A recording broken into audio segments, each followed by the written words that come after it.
This is the AM News on the AM Show. Now let's get into the details. Let's begin with the Public Accounts Committee of Parliament, who's recommending a special audit of the National Sports Authority following major infractions cited in the Auditor General's reports.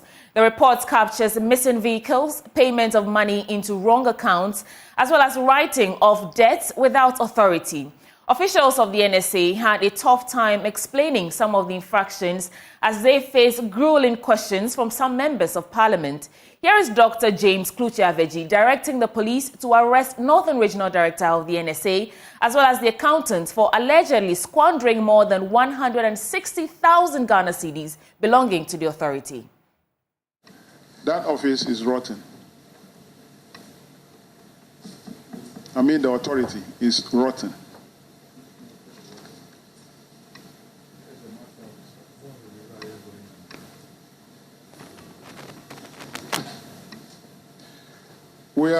Minister, we are directing that the regional director and the accountant at the region should be picked by the police. Thank you so much. They should be picked immediately by the police. Okay. Chairman, thank you. We'll take action. You are invited to appear before Parliament, a committee of Parliament. You refuse to attend, knowing very well that you have squandered over 160,000 Ghana cedis. And you think that will leave you scot-free?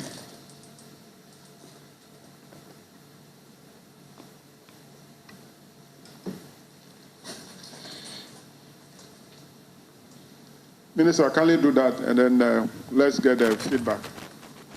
Thank you, Mr. Chairman. Mr. Chairman, action will be taken, and I'll communicate same to you.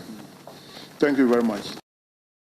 Still in Parliament, there were other happenings at the Public Accounts Committee, including government indebtedness to several community water schemes following the free water program rolled out in 2020. After more than a month on break, Parliament is set to resume, and the Public Accounts Committee has already been sitting for a week now. And today, a number of really key issues came up. You will recall that in the lead up to the 2020 election, you enjoyed some free water. It appears government has not finished fully paying the community water schemes and the Ghana Water Company Limited. And today there's been a directive for government to immediately clear off that debt.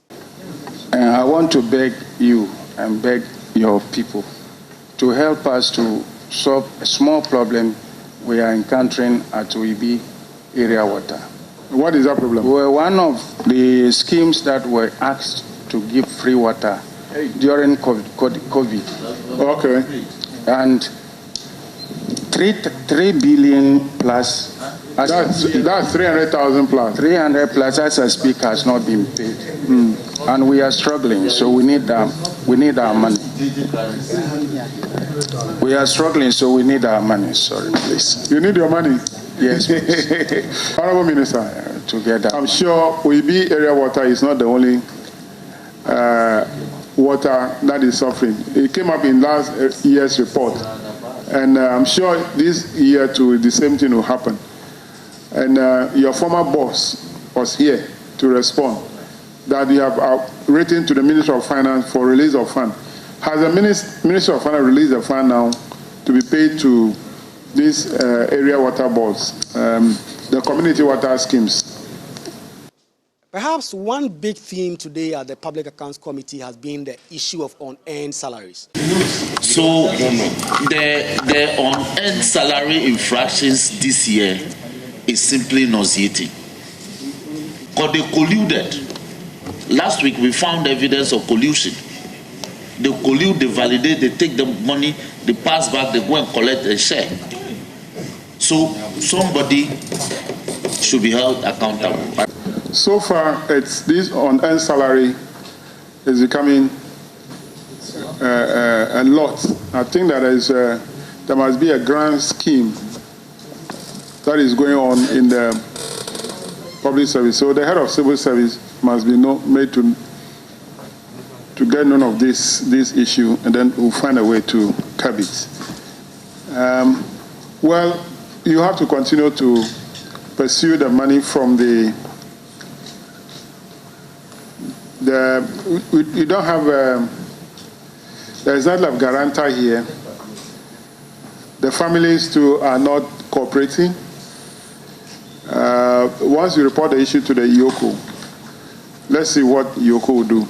The Public Accounts Committee is not happy with recurring infractions in the Auditor General's report on earned salaries, minor procurement breaches. These are things that the Public Accounts Committee have been at pains to stress must end, and are expecting that in the coming days, when more MDAs appear before the committee to actually review their conduct, as have been reported in the Auditor General's report, these issues will be a thing of the past. Reporting for JoyNews, Kweku Asante, Parliament House, Accra. Now, President of Doro Traditional Council, Na Alhaji Seidu Tugbani Salimbile II, has admonished his subjects to be circumspect in their utterances during the electioneering in order not to fall foul of the law. He says those who want to do partisan politics are free to reassign and abdicate their skins. Now, Alhaji Seidu Tugbani made the statement at the first general meeting of the Doro Traditional Council at Doro. Rafiq Salam reports. This was the first general meeting of the Doro Traditional Council since now Alhaji Seidu Tugbani Salimbile Nangmuni Bimbo Kumbangwore II took over as the paramount chief of the Doro Traditional area following the death of Nasongmania Danagoro II. The meeting was attended by all sub and divisional chiefs, opinion leaders from the Doro Traditional area. Na Alhaji Seidu Tugbani Salimbile Nangmuni Bimbo Kumbangwore II used the opportunity to lay bare his developmental plans for the traditional area. His priority hasn't changed much from that of his predecessor and pledged to continue with the unfinished business aimed at bettering the lives of the people. My vision for the Doro traditional area is for us to have a developed Doro in all aspects of our life, including but not limited to education, health, agriculture, and a worthy infrastructure. Through committed and dedicated chiefs, individuals, and professionals agreeing to collaborate and work in peace, harmony, and unity for the attainment of our set goals within the context of an enabling environment created by the government of the day. The biblical catchword in this case is peace. Without peace, there can be no development. I wish to tackle head-on the myriad of developmental challenges facing my traditional area by engaging governments of the day. I wish to pick it up from the dream of my predecessor during his historic visit in March 2018 to the Jubilee House with a delegation to see His Excellency, the President of the Republic of Ghana, Nana Addo Dankwa Akufo-Addo, in order to have the Wa Jambose Road tarred, the Doro SHS completed and operationalized, the Jambose Water Project connected to all communities along the road, including Doro Township, and finally the creation of a new district which will be coterminous with a constituency in the Doro traditional area. Another challenge he identified was the Doro Nahas Palace, which is in deplorable state, calling on the West District Assembly and the government to rehabilitate it. I wish the Honorable DC were here. It needs rehabilitation, and you know it's the responsibility of the District Assembly and government. The palace also needs a befitting traditional council hall and not just a pavilion. There is the need to also get a wall around the palace to prevent people from encroaching the palace land. As a former DC, I ensured that this hall was constructed for the Doro now without knowing that one day I will become Doro now. A similar one was also constructed for the Wichauna. We shall be conducting the Honorable DC anytime she visits into the palace to see at first hand these challenges we are talking about. Na Alhaji Seidu Tugbani Salimbile Nangmuni Bimbo Kumbangwore II, who is a former district chief executive of the West, admonished his subjects to be apolitical and circumspect on their utterances in order not to fall foul of the law. I entreat all chiefs to be circumspect in their utterances in order not to get themselves trapped by the long arm of the law.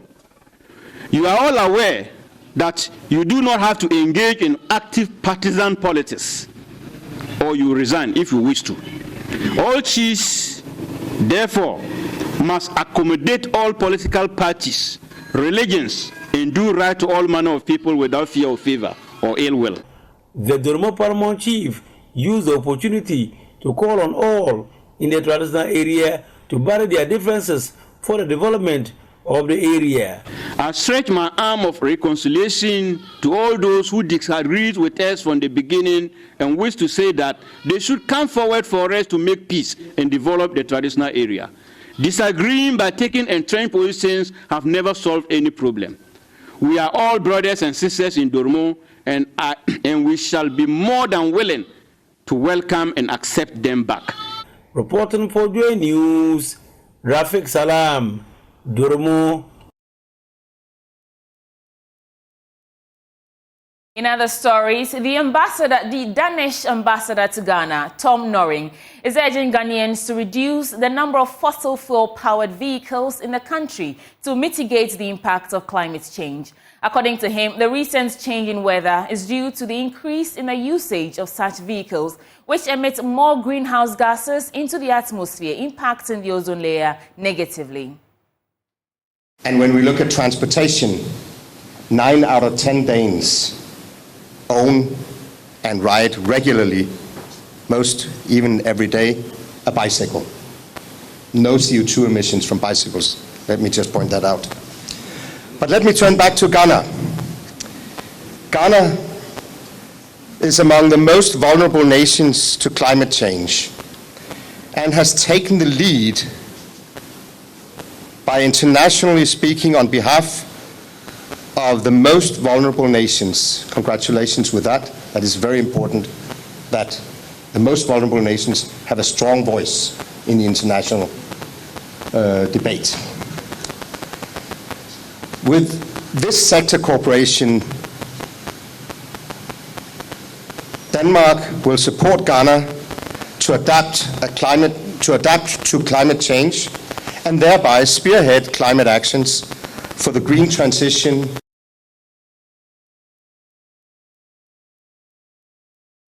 Now, the much-anticipated final Spelling Bee Champion contest came off at the Christ the King Catholic Church in Accra on Saturday. After intensive weeks of spelling battle among over 300 students from various schools across the country, the competition came to its final stage with 3 adept spellers, Abena Giovanni and Nandom Dako Asari. Now, in a fun yet competitive contest, Giovanni from Christ the King School spelled his championship word, claiming the Spelling Bee 2024 title. There's more in the following report. The Ghana Spelling Bee Champion 2024, which was held on Saturday, 3rd February at Christ the King Catholic Church in Accra, had a unique inclusion to the program. The competition had 99 students vying for the ultimate trophy. The students of the Tete Oklu School for the Deaf represented and had a resilient attitude, having 5 students make it to the knockout stage. Joy Prime's Fidelis Entry AJ had a conversation with the facilitator and a volunteer who understands sign language as well as the MP for Ketu South. The finals had a unique inclusion to the Spelling Bee competition, where the hearing-impaired students displayed an amazing competitive spirit. Mavis Chunibwa, who is a volunteer, had this to say. The Spelling Bee is a predominantly auditory competition, and since there were deaf spellers, they needed to have a form of communication to get them to know the words they are spelling beforehand. So I'm quite equipped with the Ghanaian Sign Language, so I had to sign the words that the judges needed them to spell, had to sign them to them, and then they finger spelled it, and then I say out the letters they are spelling. So that's how I went about it. Preparation towards this competition was not an easy task for the facilitators, but by dint of hard work and determination, they made progress despite the challenges. Madame Honesty shared their process and optimism. Since almost all languages have their unique alphabets, sign language also have alphabets, and Ghana, we make use of the English language as a means of communication through sign language. So in getting them to sign or spell the words as it has to do with spelling, we, the facilitators, take our time to help them learn Number one, from time to time, we meet and then we bring out any word that we think is a possible word that can be called for spelling. So we look for different words and then we train the learners. How do we train them? We write the words, then we sign the words. We will sign and they will also sign. Then we will spell. When we are done with many words, we organize something like contests at the training. So that contest, the word will not be on the board for you to see. Then we call you, you come forward, then you spell the words for us. If you spell it correct, we encourage you. If you don't spell it correct too, we still encourage you to do better next time. Our own case is not like that. Once we have never seen that word in any book before or been taught in the classroom, there is no way we can get it. So even with that, we are hoping that they will be able to spell. That's our hope and prayer. The MP for Ketu South, Abochie Gomashi, outlines the inclusion of the hearing impaired and the importance of spelling bee for children. I've seen the efforts that the originator and the organizers have put in to improve every year to the stage where we have other people that ordinarily we would not be expecting as a part of it. It's such a plus. It's such a plus. And it gladdens my heart that they've reached the stage where they can bring children from School for the Deaf and the Blind and children with special abilities.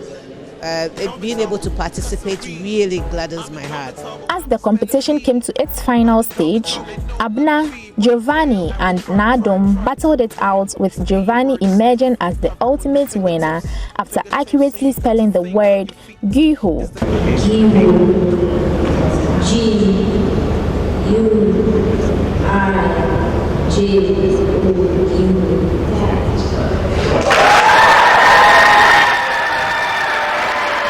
Nadom and Abna emerged first and second runner-ups respectively. These three have the opportunity to represent Ghana at the Script Spelling Bee in the USA, and that makes them the only African contenders in the competition. And that's how we wrap up for AM News right here on the AM Show. Now the conversations begin. We have AM News Review coming up next with Benjamin Akakpo, and he's joined by financial analyst Dr. Wisdom Kofi Dogbe for the News Review. Keep watching. There's more from now till about 10 a.m.